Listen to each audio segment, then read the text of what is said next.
jubilating already, or we should expect further waves in other countries? I think it depends on which part of the world you find yourself.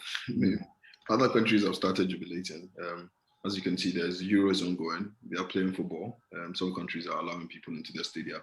They are looking for vaccination. So if you've been vaccinated, you can enter the stadium. And that's because they know they've vaccinated or they've made the vaccines available to the population, so they can afford to do that kind of screening. And life is opening up in many places, actually. So it depends on where you are. Some countries are very close to conquering it and overcoming it, but others are also way behind.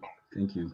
But please, if you could also speak a bit louder as I listen to what Kwesi also has to say. So Richard, Justice just said that it depends on where you are. If you're in Europe, perhaps you could already start jubilating. What's your take on this? Do you feel that we should expect further waves in other continents? And is it okay to say that in Europe we could already start jubilating, we could start going out?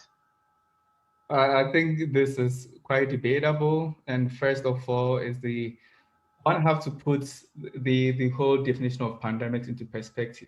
So the pandemic is a definition set by how many countries are being infected and the rate of the infection. Currently, we are seeing improvement, but we also know of instances like the Delta mutation that is popping up so much in a number of countries. So we're making some progress, but I wouldn't say we are at that point where you can say we've really overcome the COVID as a pandemic. But what we can be proud of is the fact that we've taken time to understand the COVID as a disease, as a pandemic, and made effort to curb the disease from spreading faster than it was in the initial phases.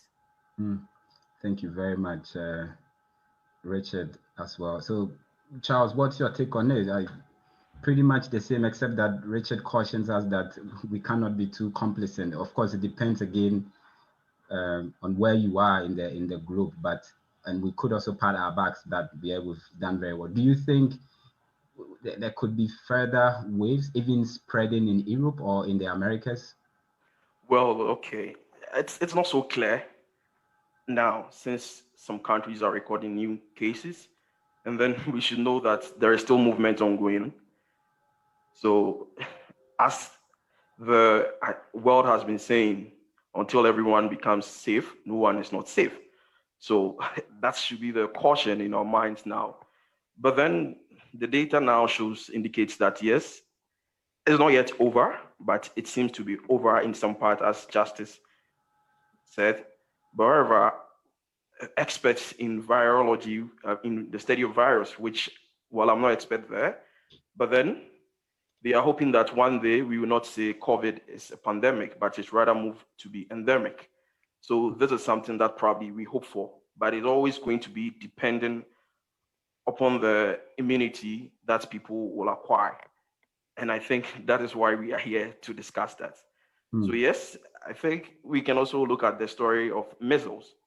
For instance, some time ago, it was more like a pandemic in years ago, but then it's seen as endemic in places where they don't have access to or limited access to immunization.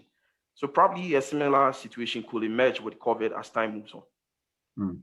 Yeah. All right. Thank you very much, Charles, as well. So let's see. I think Charles ended